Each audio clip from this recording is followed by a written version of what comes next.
Pahalgam incident 22 अप्रैल को हुआ था।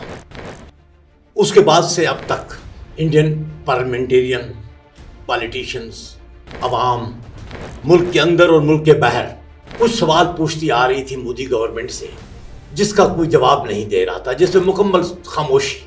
पहलगाम इंसिडेंट के 96 डेज के बाद पार्लियामेंट का इजलास बुलाया गया, जो अगेन मोदी गवर्नमेंट ने शौक से नहीं बुलाया। दूसरी तरफ कहता है कि ऑपरेशन सिंदूर जारी है, क्योंकि जारी है तो जंग के दरमियान हम कुछ बता नहीं सकते अभी तक। अगर वो जारी है तो आपने जीता कैसे है भाई? फिर ट्रंप ने सीज फायर का क्रेडिट क्लेम किया, और एक दफा नहीं किया, कल तक वो 29 टाइम क्लेम कर चुका है, कल की तारीख तक।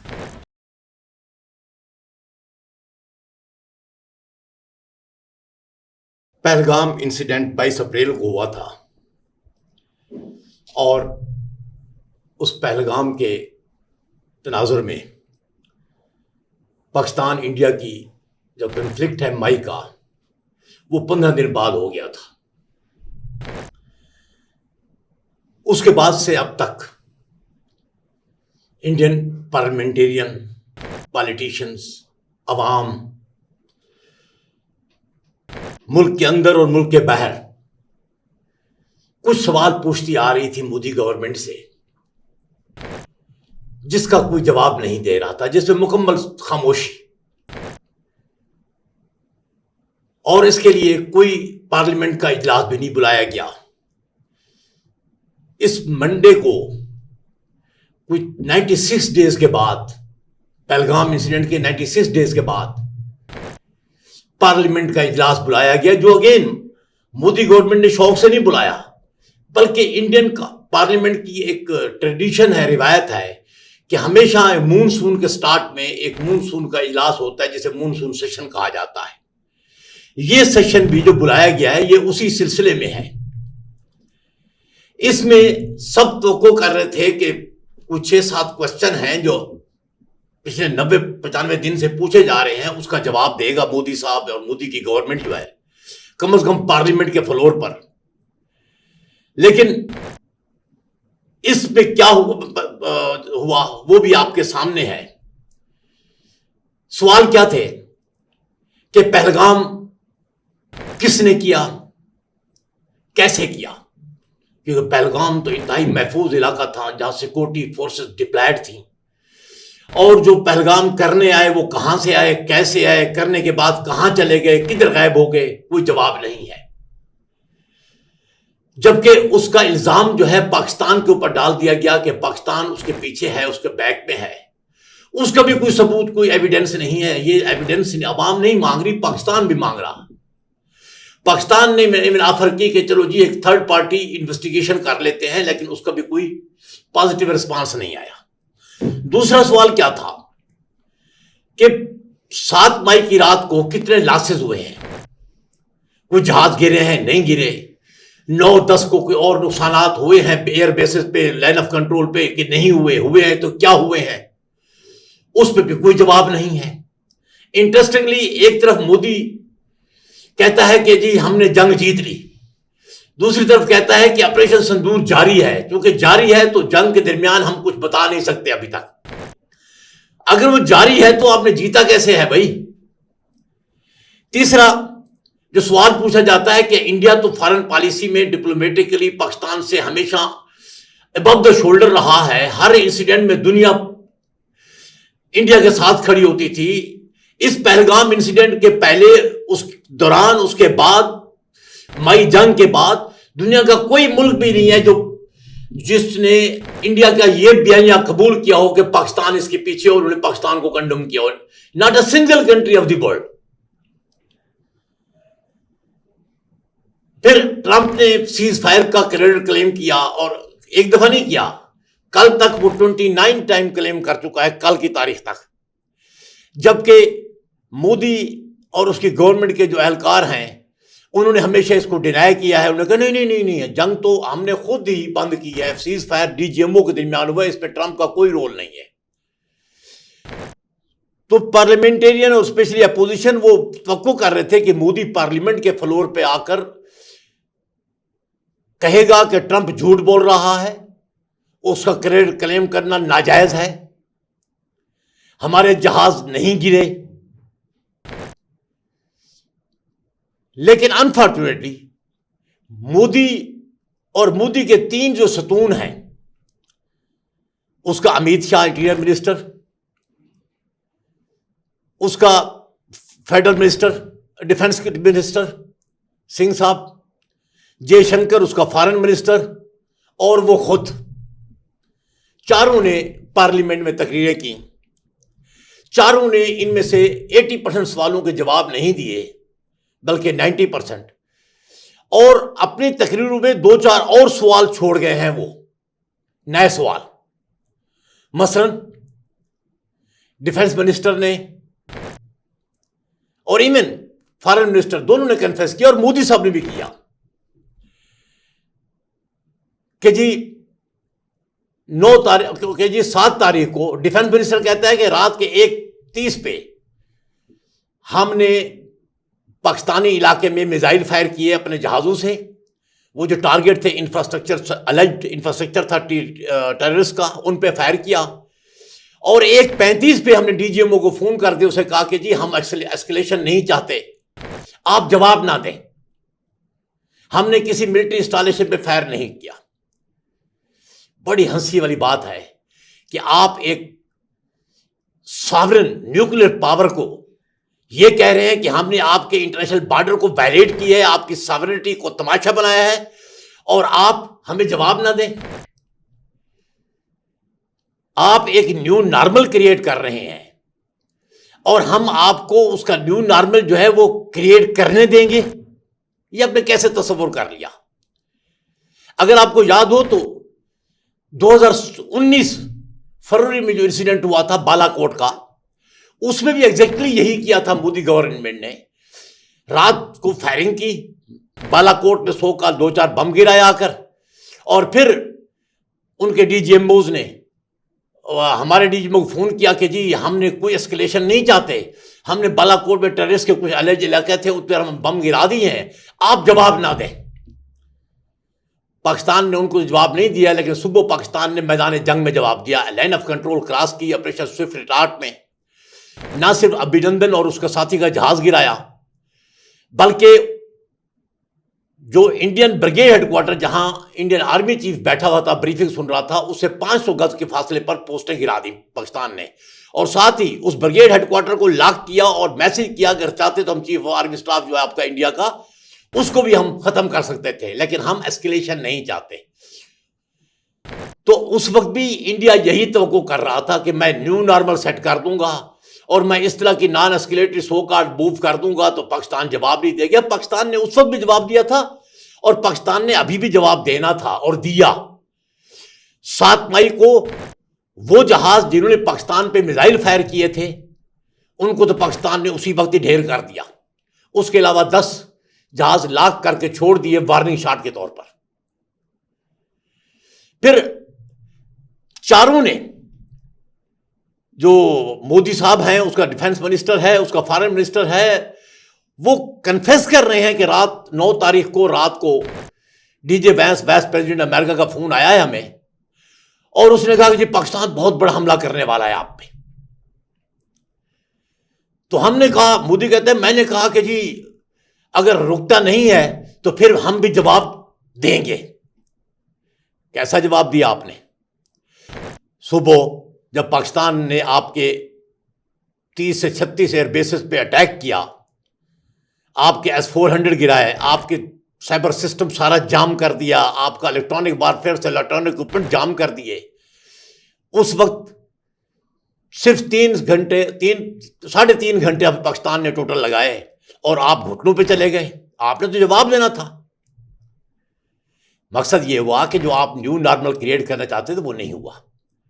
आप दुनिया को बताना चाहते थे कि बैलेंस ऑफ पावर आपके पास है, खित्ते की ताकत आप हैं, और पाकिस्तान कुछ भी नहीं है।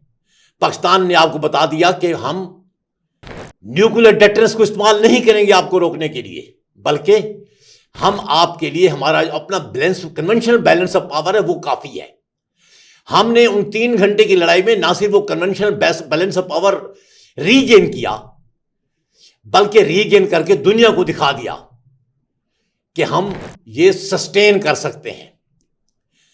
देखिए, दुनिया के जब वॉरफेयर की हिस्ट्री पढ़ते हैं ना, तो बैलेंस ऑफ पावर हो या बैलेंस ऑफ डेटरेंस हो, न्यूक्लियर डेटरेंस हो, इनको कायम रखने के लिए 4 चीजें चाहिए होती हैं, जिसको हम कहते हैं एबिलिटी, कि आपके पास एबिलिटी होनी चाहिए किनेटिक फोर्स की, कि आप बाकी पावर पोटेंशियल आपके पास है, पोजेस करते हैं। दूसरी होती है कैपेबिलिटी, कि आप अपनी वो फोर्स पोटेंशियल जो है उसे प्रोजेक्ट भी कर सके डिजायर्ड थिएटर ऑफ वार के अंदर। तीसरा होता है कैपेसिटी, कि जब आप करेंगे, प्रोजेक्ट करेंगे, तो आपको अपने दुश्मन का जवाब मिलेगा, तो उस जवाब के बाद उस जवाब का जवाब भी आप देने की पोजीशन में हो, इसे कैपेसिटी कहते हैं। और इससे सबसे इंपॉर्टेंट वो होती है विल, पॉलिटिकल विल और मिलिट्री लीडरशिप विल, कि वो डिटर्मिनेशन, करेज और हौसला रखते हैं कि वो अपने एबिलिटी, कैपेबिलिटी और कैपेसिटी को यूज करेंगे हर लिहाज से। आपने इस माई कन्फ्लिक्ट में अपनी विल को दिखा दिया कि you don't have any will. Pakistan ने दिखा दिया कि उसकी लीडरशिप ये विल रखती है। कि ये 4 का टोला, जो मैं बार बार कह रहा हूं, इन्होंने जो तकरीर की है, इन्होंने कुछ चीजें एडमिट की हैं। इन्होंने कहा कि जी हमला नॉन एस्केलेटरी था, हमने किया नॉर्मल के लिए, लेकिन पाकिस्तान ने जवाब दिया। लेकिन एक चीज जो बड़ी इंटरेस्टिंग है वो है, बल्कि 2, एक तो यह है कि इन्होंने पाकिस्तान पे, एक डिफेंस चीफ ने कहा था कि पाकिस्तान के साथ इस फ्रंट पे, इसके पीछे चाइना भी था और टर्की भी था, सो हम 3 फ्रंट वार लड़ रहे थे इनसे। दूसरी बात कि आसिम मुनीर जो है वो व्हाइट हाउस में क्यों बुलाया गया। मैं पहली बात का जवाब दूं कि अगर वाकई चाइना समझते हैं कि चाइना मुखालिफ मैदान जंग में आपके साथ था, तो आप पिछले 3 महीने से मई की जंग के बाद से बार बार चाइना के दरवाजे पे जाकर नाक क्यों रगड़ रहे हैं। आपका डिफेंस मिनिस्टर, आपका सिक्योरिटी एडवाइजर अजय देवल, आपका फॉरेन मिनिस्टर, सारे बार बार जा रहे हैं चाइना में और वहां पर क्या रिक्वेस्ट कर रहे हैं कि हम रिलेशन नॉर्मलाइज करना चाहते हैं। भाई अगर वो आपका दुश्मन था, वो बैटल में पाकिस्तान के साथ खड़ा, तो जस्ट यार कैपेसिटी और विल दोनों दिखाओ ना जरा यहां। दूसरी, जो राहुल गांधी ने कहा कि ट्रंप ने फील्ड मार्शल आसिम मुनीर को बुलाया, इसलिए बुलाया कि उसको शाबाश दे सके, उसको शुक्रिया अदा कर सके कि उसने सीज फायर में ट्रंप का कहना माना है, अमन को चांस दिया है। वाकई ऐसी बात है, इसमें कोई शक नहीं है। फील्ड मार्शल ने पहले भी कोशिश की थी कि जंग टल जाए, रिस्ट्रेन का मुजाहरा किया, जब आपने फोर्स किया तो उसे जवाब दिया। वो मजीद भी आपके साथ बुरा कर सकता था मैदान जंग में, लेकिन उसने दुनिया के कहने पे, ट्रंप के कहने पे पीस को फिर मौका दिया और सीज फायर एक्सेप्ट कर लिया। और ये इन्विटेशन थी एक फील्ड मार्शल को नहीं, एक मिलिट्री जनरल को नहीं, बल्कि एक स्टेट्समैन को भी, जिसने खित्ते में, रीजन में और दुनिया में यह साबित किया कि उसके पास एबिलिटी भी है, कैपेबिलिटी भी है, कैपेसिटी भी है, विल भी है कि वो पीस कैम्प करे और वो हर जारे को रोक सके। अंदाजा लगाएं, ये उसका विजन है, जो मीटिंग के बाद जिसने मजबूर कर दिया ट्रंप को कहने के लिए कि I love Pakistan, I am honoured to meet field marshal, field marshal knows much better than us about Iran. और फील्ड मार्शल को वो टास्क मिला, वो रिस्पॉन्सिबिलिटी मिली कि आप ईरान और मिडल ईस्ट में अमन लेके आए, और उसने अमन ला के दिया। वो ईरान जहां पर सारी दुनिया तजिया निगार ये कह रहे थे कि जंग बड़ी लंबी जाएगी, वो 3 दिन में खत्म हो गई और बड़े ऑनरेबल तरीके से खत्म हुई। इसमें कौन था? इसमें हमारा जनरल फील्ड मार्शल आसिम का विजन और स्टेटमेंटशिप थी। अब देखिए, पिछले हफ्ते फील्ड मार्शल एक तरफ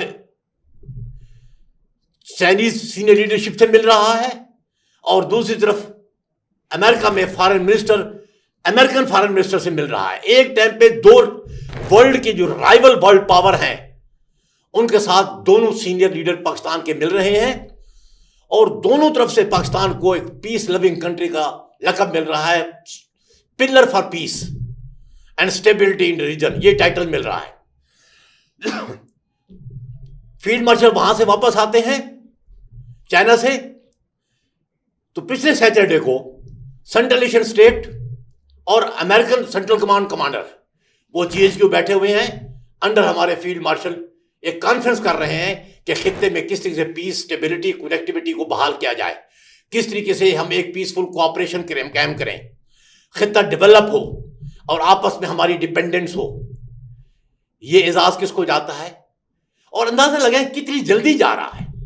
3 महीने के अंदर जो जंग खत्म हुई है, जो जंग हुई है उसके बाद आप देखिए दुनिया में कितने बड़े इवेंट हो गए रीजन में और ग्लोबल लेवल में, जहां पर पाकिस्तान जो है वो एक फुलक्रम के तौर पे है और रिवॉल्व हो रहे हैं सारे।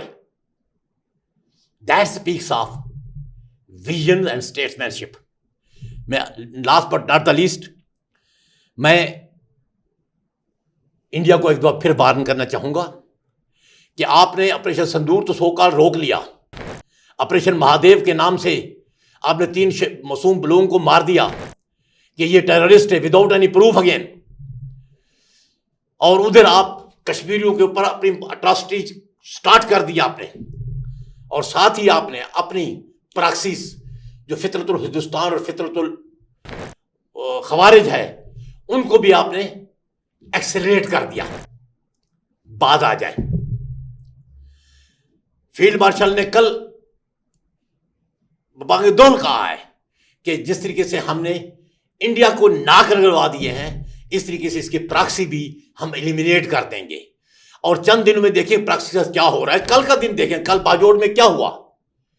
इंडियन प्रॉक्सी जो इंडियन फितरत खवारिज थे उनको अब वो जगह ढूंढ रहे, पत्थर ढूंढ रहे जिनके पे छुपे, और यही बलूचिस्तान में होने वाला है। इसलिए मेरा मशवरा यह है कि पाकिस्तान के साथ पुरअमन हमसाये के तौर पर रहना शुरू करें, वरना आप जहन में याद रखें पाकिस्तान वो है जिसे 3 महीने के अंदर अंदर ईरान के अंदर तशक्कुर पाकिस्तान के नारे लगवा दिए पार्लियामेंट में, ईरान के अंदर, चाइना के अंदर, सऊदीया के अंदर लव पाकिस्तान के नए तराने कायम करवा दिए।